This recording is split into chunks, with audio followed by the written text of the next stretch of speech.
Hey guys, welcome to Coaching with Chris. It is our honor that you tuned in today to listen. We know you have tons and tons of choices, and it is our privilege that you chose us to be able to listen and get educated all things mortgage as we talk through this. So please like, share, comment, and we would truly appreciate it. Today I got a special guest. I just really love this person's heart, the love for mortgage, giving back, building something new, which is always something I admire, because building something new and growing it is a challenge. It's fun, it's exciting, but it definitely comes with the bumps along the way. But still producing, still grinding it out right along with all of us. And it is my privilege to bring up Wade Betz. Thank you, Chris. Appreciate the kind words. I'm a big fan of yours as well. Well, I mean, I should have said, bring up winning with Wade. That's right, buddy. Bam. That's right. So, your journey into mortgage is probably like a lot of us. Walk me through that little bit of journey and how you got here today. So the very short version, and I give my wife all the credit in the world. I had graduated from college. I knew I wanted to do something in real estate. It was after, Y2K. So I'm dating myself here, but it was hard. And so essentially she went to a party with friends who met somebody in real estate who told her about a mixer who I met them. They introduced me to a headhunter who introduced me to a headhunter who introduced me to a headhunter who had just closed on a mortgage. And that person, the loan officer that closed him on that mortgage, said, "Hey, keep your eye out for green talent. We're looking to bring on one person and train them into the business." And from the first start of that, where my wife went to that party with friends, to when I got that interview was 11 months. Okay, so you have to follow up if you want the end result. So that's true in anything in life. And that man that interviewed me and hired me, I love that man. I asked him thousands of questions over the first several years of my career. And it's one of the big reasons that I pour back into the community, because without people like him, it's just chaos. And how many times have you run across people in this industry that don't have good mentors, that don't have good training? It's just really hard to be successful if you don't have those things. So I try to give back. Those are some of the reasons why I host the East Coast AIME morning show every week and do what I do in the community, because there's people like me who have the ability to give back. And I think we owe it to the community to do so. Yeah. And every time I give back, I feel like I learn just as much. 100%. And I don't know if everybody looks at it like that, but you do. And I do. I feel like I learn by teaching for sure. And you just never know. You never know where you're going to learn that next thing. So, first of all, I want to make sure everybody understands, I think the big, huge recruiting deal out there right now is to hire the experienced. I just hired 2 green, brand new. I'm going to introduce them to the industry. It's my favorite way of making a loan officer. And here you were basically that same boat, right? I mean, you knew nothing about mortgage. You probably went all the way through college. You were like, I'm going to be a mortgage guy. No, you didn't say that. No, not at all. But to be fair, I did have an economics degree. And so when I decided that I wanted to be in real estate, I mean, that's so many things. But the economics degree and the mortgage market, I mean, that fits pretty well. In my DISC profile, I'm a high I and a high D. So I'm very social. I like getting out there and talking with people. And the D kicks in when you start wasting my time or my money. That's when my personality. But up until then, and I've got a big rope that I'll give people. But it's a great industry, and I spent the first 14 years of it in retail. And to be very candid, I'm not one of these brokers or better type people. There are some absolutely amazing retail organizations out there, your present company included. I mean, just for everyone watching, the sales organization that Chris has built on the retail side, unbelievable. The average production per LO is out of this world. So there are some really incredible retail organizations out there, and I had a wonderful retail experience. I just wanted something different. And right before COVID is when I pivoted into the broker world, didn't know that was happening.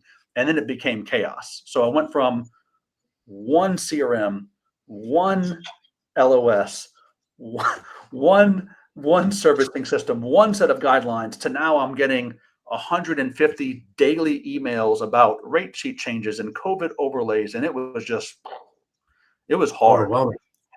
Oh my God. Yes, absolutely. And the hardest lesson, the most expensive lesson that I learned when I first got into the broker world, by the way, was stop chasing rate. If they are Yeah. the cheapest loan sifter, they are usually cheap for a reason. Okay. Yeah. So what you need is a competitive rate with a fantastic experience. So my two favorite acronyms are SWEAT, same way every time, and CARE, create a referable experience. And if you don't partner with quality lenders such as yourself, Mm. it is impossible to sweat and care. What you're going to end up with is a commission check in your pocket, but a tarnished reputation. Yeah. Ask me Yeah. how I, because I made that mistake and it was very expensive. No, you're dead on. And I think that's part of the world of when you switch over to the broker side, like you you see, well, you're going to get all these lenders and you're going to get all these choices and you're going to get this and you're going to get that, but like the mathematical and the science behind picking your lender partners is never really explained until like you're in the weeds. Oh my God, yeah. Until it blows up in your face. That's when you Yeah, learn. right. Okay, that's a better way to say it. Yeah.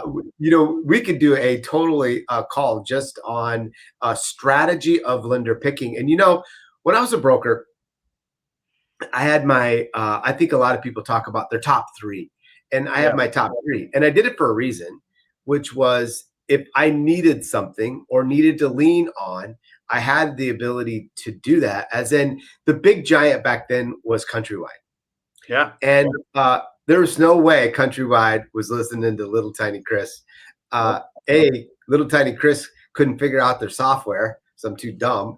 And two was, I was too small. Yeah. And I had this partner with Principal, and Principal just took me under their wing, and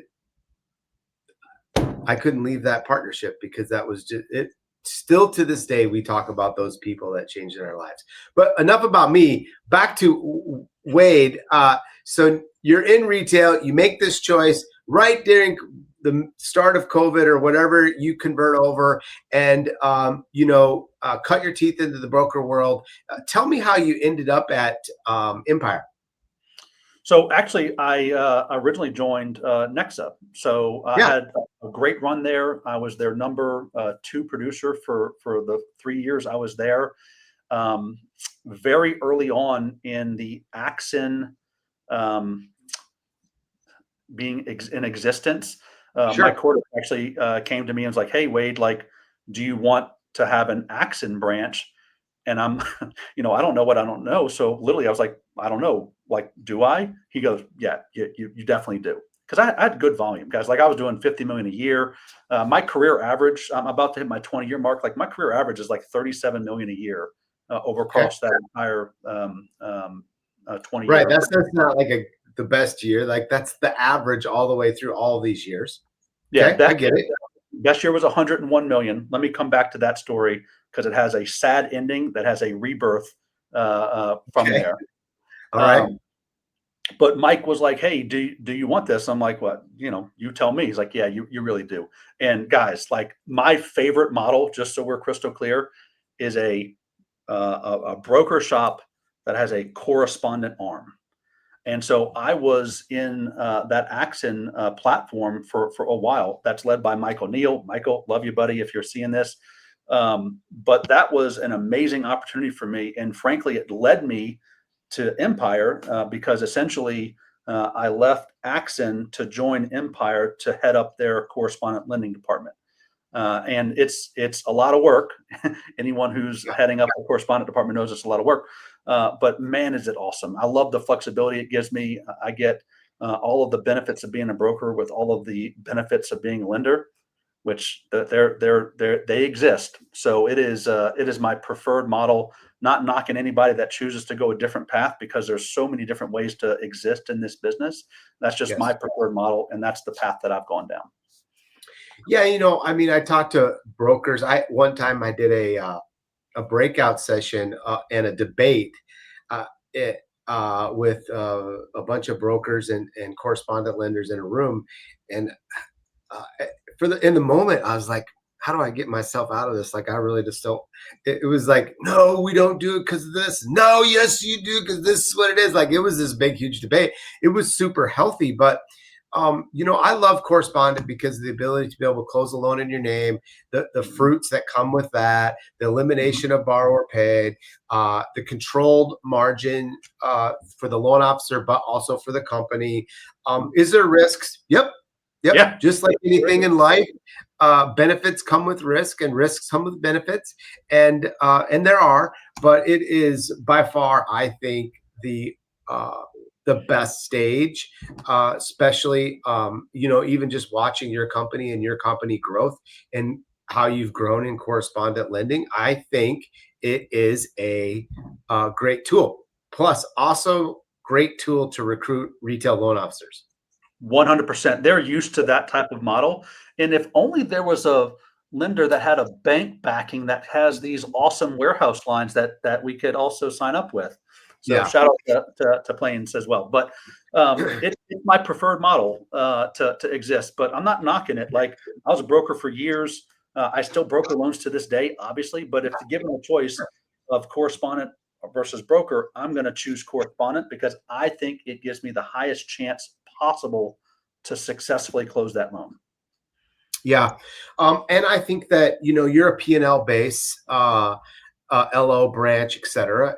I think it's the best way to also manage a P&L with a branch. So if you're a branch manager and understanding P&L, I'm going to be rolling some P&L classes coming out. And Wade's also someone you could definitely lean on in that. 100%. So you're growing in the correspondent space, which I'm super proud of you. And I'm watching your company make leaps and bounds into that space. And also, you're a tech company too. I mean, John's a forefront of tech. He showed me some really, really cool stuff Yeah. that is on its way, but also that he has built. And I'm proud of him of how he thinks. And that's got to be a magic relationship between you, the LO grinder, coach, street fighter, like I consider myself to be out there, and then John, who is super talented in forward thinking AI technologies, CRM management, and just organization all in one platform. Wow, what a winning combination.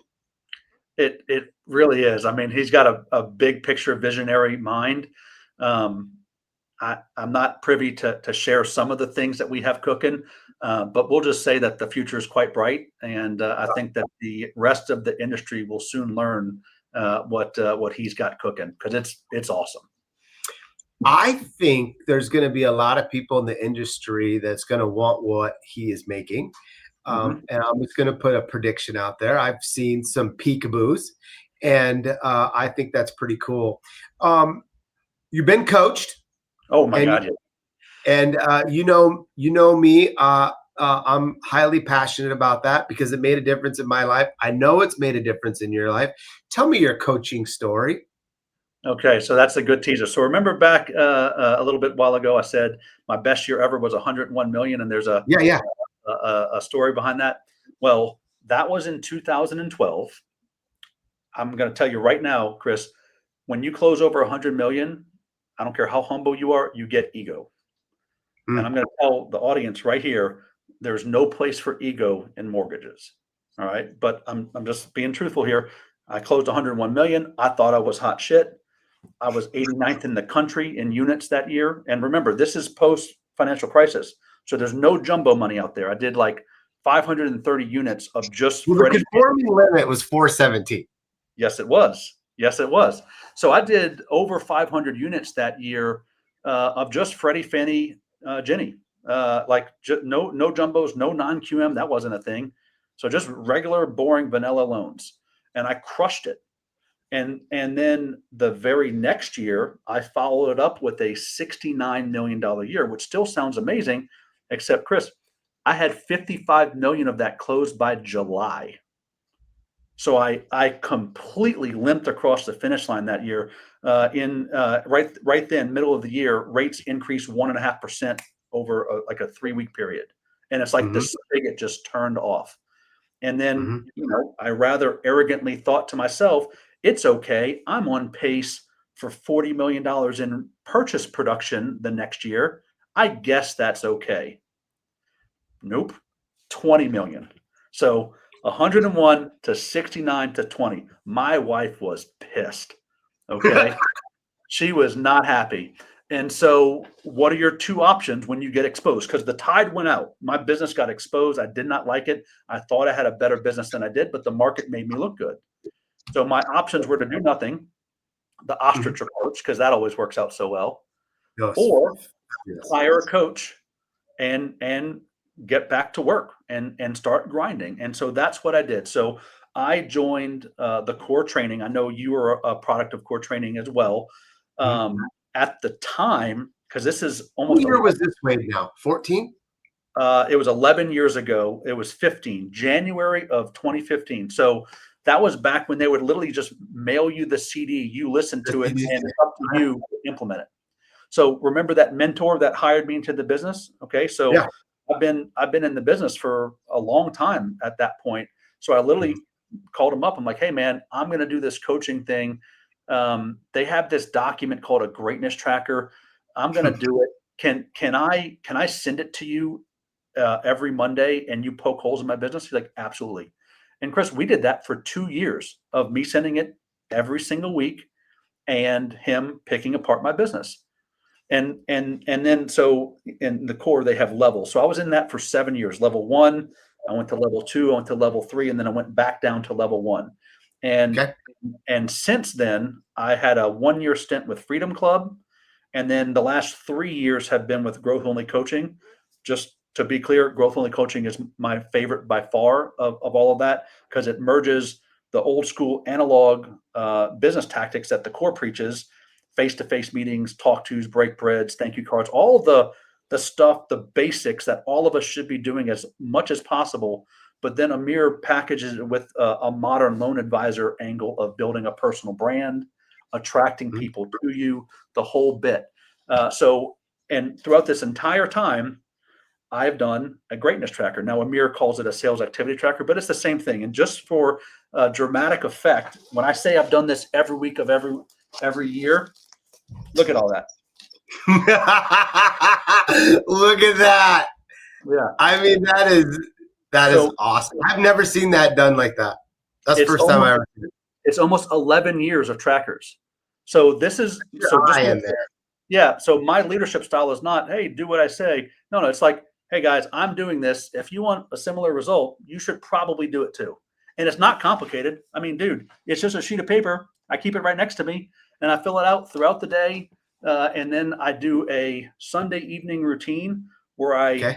review what I did the week before and I preview what's coming up the week ahead. And doing that Sunday routine allows you to start your week off strong. And I'm going to tell you that the Sundays that I don't do it, my Mondays are kind of fall flat. I And think that's great advice. Like, I, I mean, I have a little Sunday routine, and yeah, I notice when I do that, I try not to actually, unless my Chiefs are playing, I try not. I kind of keep my schedule light on Sunday night so I can do my little thing. right. And uh, I try to glance at the week. I try to add notes of things that I want to get accomplished, and it's just cool to hear someone else doing that on a Sunday. It means it it makes the whole week better, and for you to hear that, it only encourages me. So, like, Amir's done a great job, and I know you just recently won an award with Amir at his deal. There he is. There's the guy. Yeah. Um, tell me, what's the biggest thing you've learned in the last 90 days that's relevant to this timing in coaching with, I don't know who your coach is, but coaching with your coach today, and what are you implementing that's working? So at this stage of my career, I'm within growth only coaching. I'm in their peak plus level. So that's level 4, which is Okay. basically leadership and talent development.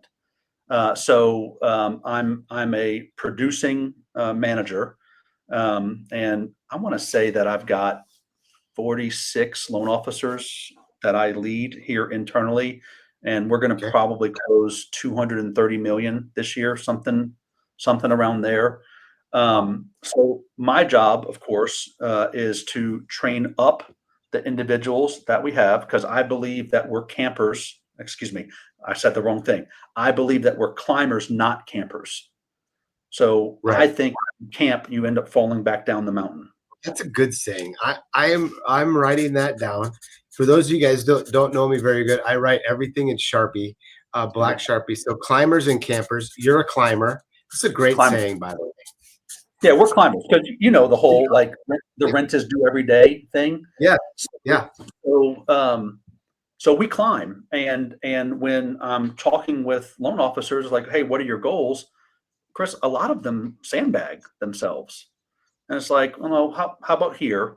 And then my goal is to get everyone to the point where they can have or cost justify a dedicated loan partner, because I think a loan partner is an absolute necessity if you want um, the income that you desire with the life harmony that you desire. Not balance. Balance is hard to do, almost an impossible standard, but harmony. Mortgage and your personal life can coexist. And Amir told me recently too, he's like, Wade, if you're not winning at everything, you're not winning at anything. And what he was really talking about is my home life, my marriage, my relationship with my kids, my health. So mm, like it doesn't matter if I'm crushing it at work, if everything else is just crumbling around me, you're not winning. So you got to focus on everything. yeah. Let's. I want to talk about loan partners first, but I want to go back to Tiffany's question, which she's talking about how you manage your calendar and structure your day. You got a tip or trick that in managing your calendar or structure because you're trying to recruit, you're trying to train, and then you're doing loans. Mhm. So, that's three different separate buckets that require time throughout the day. And yet you want to win as a husband and you want to win as a father. And I know you didn't mention it, but you want to win as a friend. Yeah. And how do you structure or do your calendar?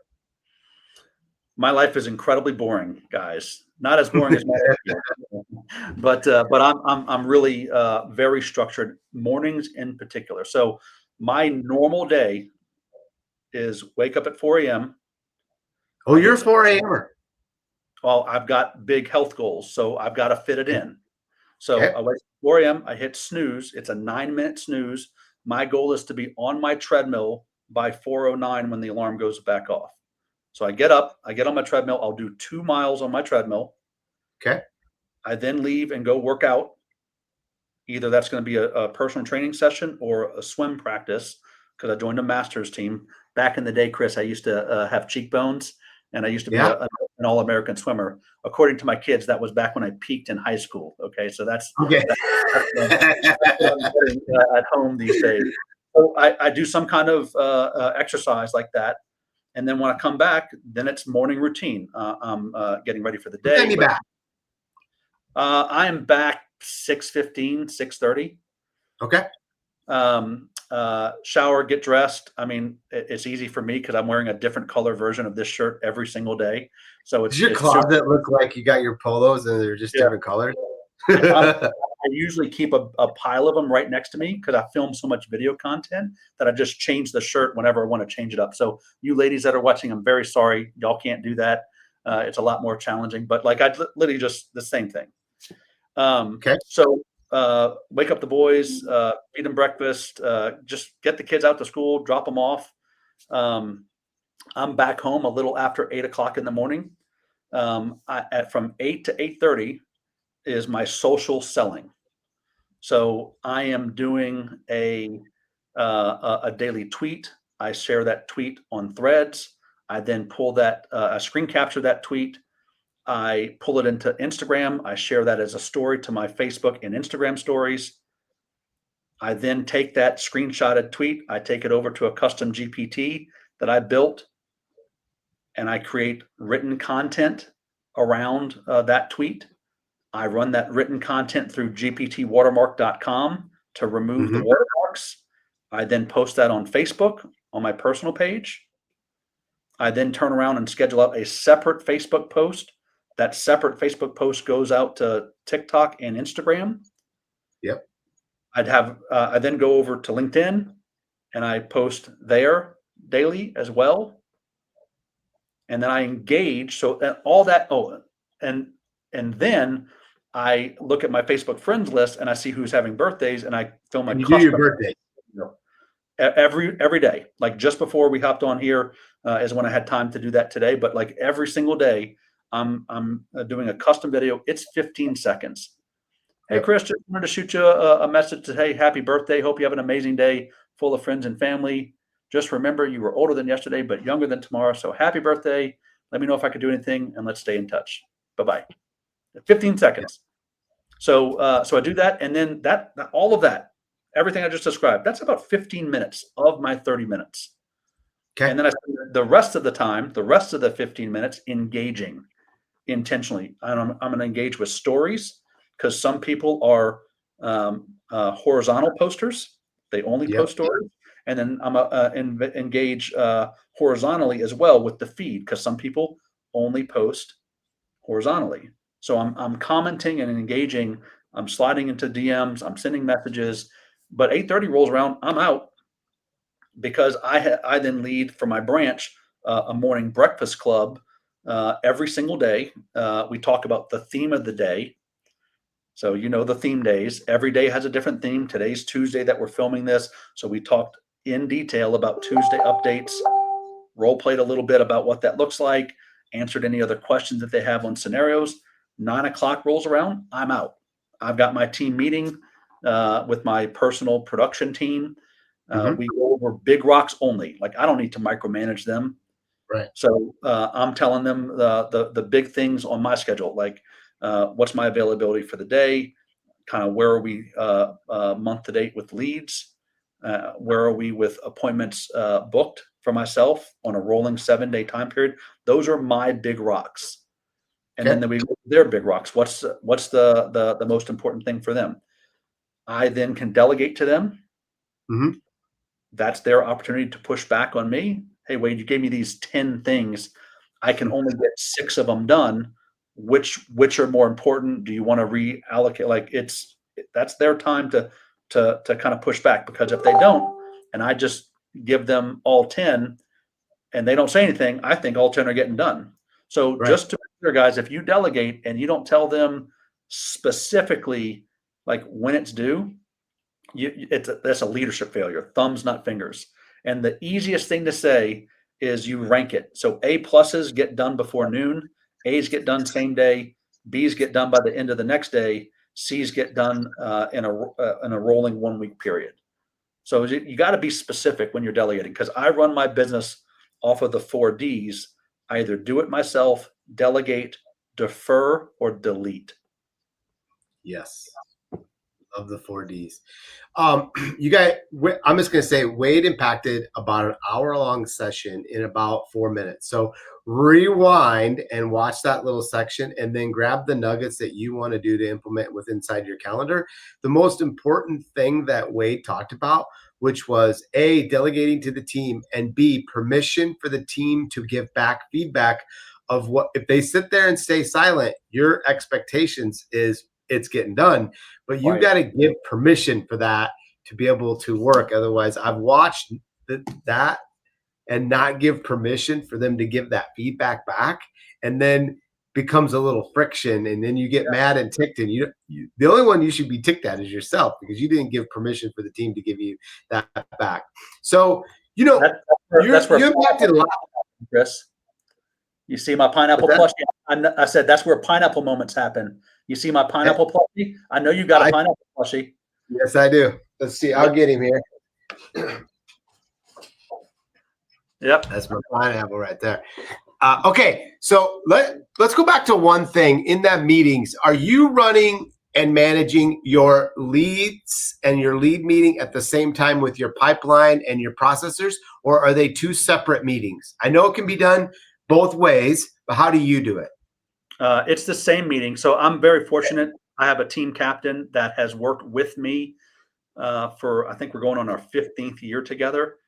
Wow. So guys, if you're not surrounding yourself with people that you're, you know, willing to work with for a long period of time, well, let me rephrase this. If you're Grow it. constantly going, yeah, you got to grow with them. If you're constantly cycling through team members, it's probably you. You're probably the issue.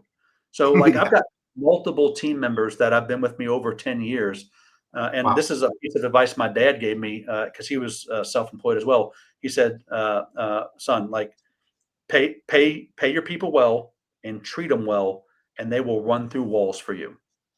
That's So they don't work for me, they work with me. It's not a dictatorship. It's more like a Knights of the Round Table setup. Uh, because I give them permission to do that. And I can't tell you. So, like my team captain, like she'll get on me, Chris, if I'm doing something that's not a revenue generating activity. She'll get on me because she's like, Wade, you've got 11 CRM tasks that I could be doing for you. Do it. Like, don't, don't let me stop you. But like, I need them to push back. I need the feedback. I need to know when they're noticing training opportunities for the people around me, myself Mhm, included. mhm. So it's just, but you got to give them permission to do that. So after that team meeting every day, and that ends at 9:30 sharp, I launch right into my power hour. And just so Yourself? I'm clear, Chris, I have my phone off. I have it on do not disturb, and I am not accepting incoming phone calls on my outbound proactive power hour. Okay. That that ends at How many 11, calls can you dot? What do you average per hour in that deal? maybe 40 dials max. It just kind of depends. 20 to 40. It depends how long the conversations are, who I'm connecting with. What And percentage of answers do you get in the hour? Do you know? I don't know. I do know what the national average for cold call connections are, though. It's 9 to 11%. So if you Yeah, want to I bet you're talk, higher than that. what's that? I bet you're higher than that. Well, yeah, because I'm not cold calling at this point in my career. I have absolutely. I've done all of the things, Chris, but thousands of past clients. Like I've got because I travel for Fuse. Like I've got 35 birthday calls to make for people that have had birthdays Saturday, Sunday, Monday, and today. Yeah. So like, I've got enough people to call. I just need to block the time to do it. And the order that I make these phone calls in every single day, I Mhm. eat the frogs first. So those are the first calls get made. Love that. New leads that I've received get called like that. They're the next call. New Yep. leads that I've received, but I'm still chasing down. So maybe multiple attempts. They're Yep. next. Theme day calls are after that. And Okay. then just any other CRM call that I need to make. Or So task. yeah, frogs, leads, theme days, and then just any other call that's on my schedule every That's day. cool. I And then asked that question because most people start a power hour, but they don't know what the expectation of a power hour should be. And so then they think, oh, I'm not doing very good, or you know what I mean? And I'm like, no, you're doing just fine. This guys, is what a power hour looks like. yeah, 10 to 15 talk tos in a day is great. You know how that's so much more than the average loan officer. The bar is really low out there. So like at 11 o'clock, I'm done with my power hour. Then I have in my calendar right now, if I shared my screen, I could show you my power hour has reaction time. Excuse me, my calendar has reaction time from 11 to 12. So that's when Okay. I'm reacting to text messages that have come in, emails, people that called me during my power hour. Because I'm not kidding. I have my phone turned off to receive incoming phone calls. Okay. So I don't believe that I should run my business off of my personal cell phone because a personal cell phone is not able to be delegated to anybody. So I run and have for years my business through a Ring Central phone number. There's plenty of other VIOP phone systems, Yeah. uh, but that way I can import it into a CRM. I can have group text messaging, like my team captain can step in. So like today during our team meeting, I shared, hey, I'm going to be occupied from 11 to 2:30 with back to back to back to back meetings. I need you to watch the text inbox. So they're texting me. She can get in there and reply as me. And even if that, hey, this is, thank you for reaching out. I'm tied up in a meeting right now. I'll have my partner reach out to you. And then she follows up. Yeah. So like Plus, you it's got, all on your phone. It's not like you're having a separate phone. yeah, I got one phone because there are people that carry around multiple phones. I'm not doing that. Like No, it's just an app.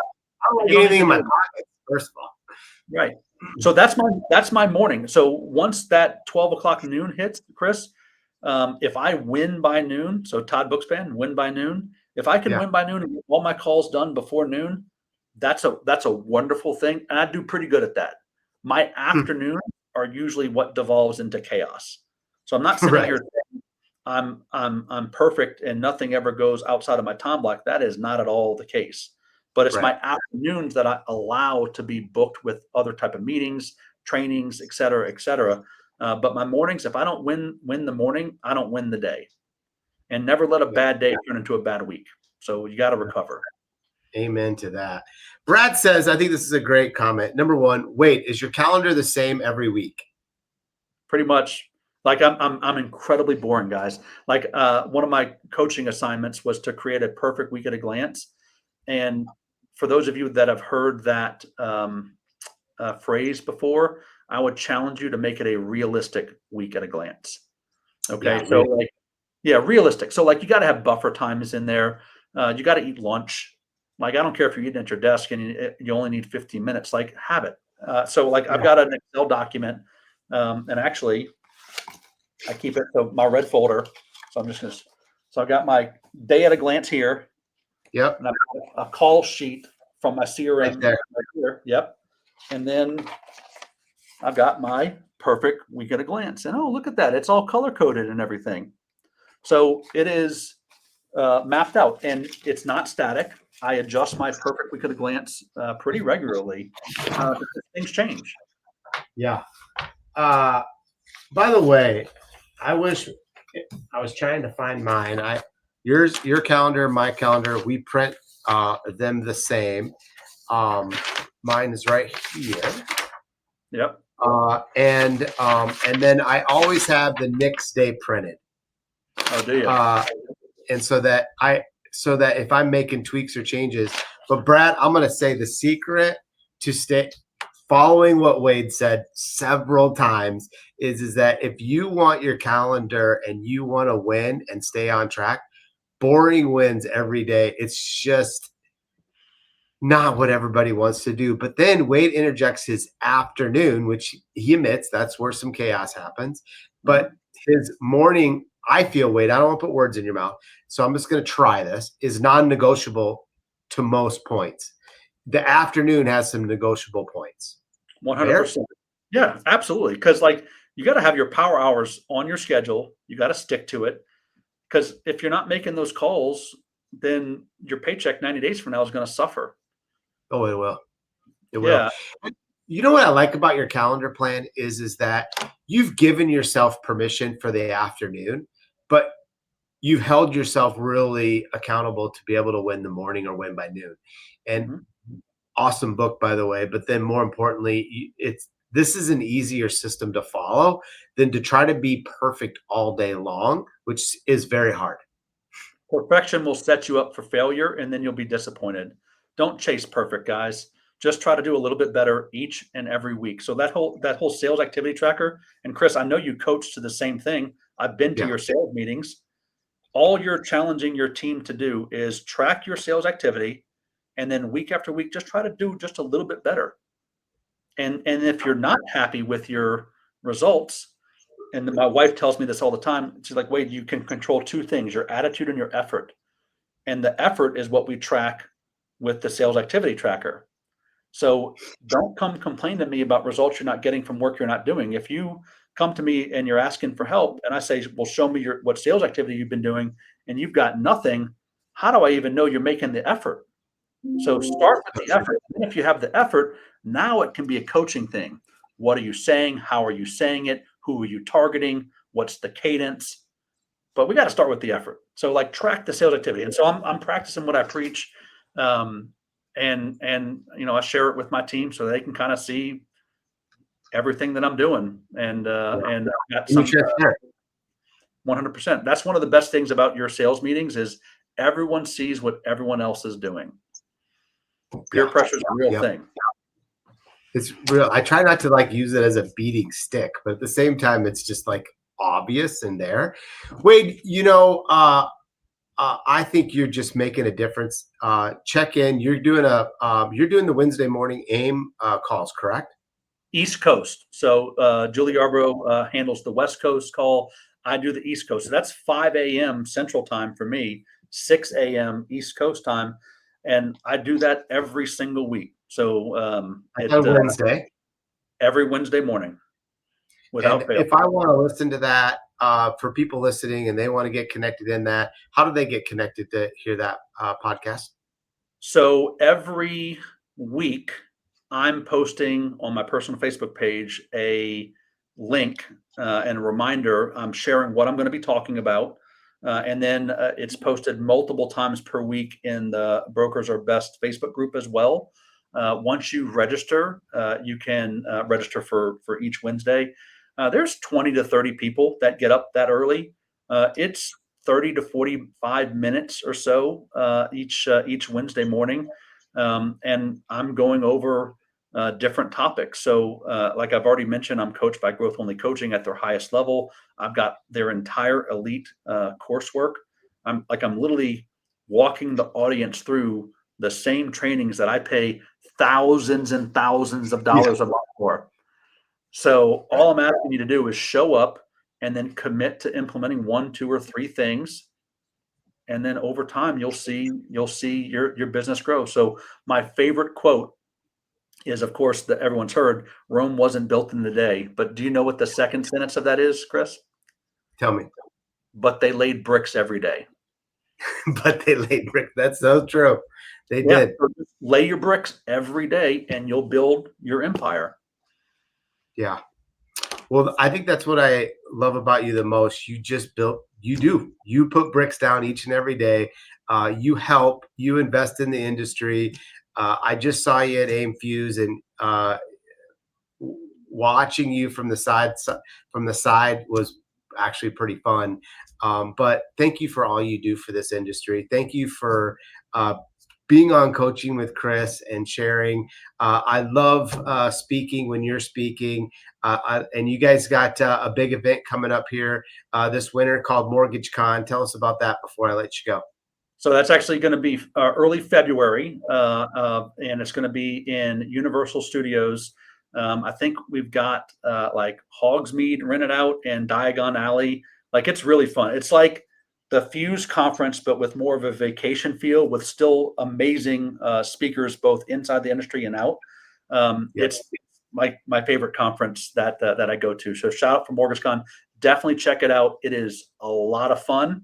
And if I might add, you were missed at the Hall of AIME award ceremony. So I ended up winning one of the MVP trophies at the Windsor Mortgage Hall of AIME event. Okay, so we thank you for your support as well, because we couldn't do it without you.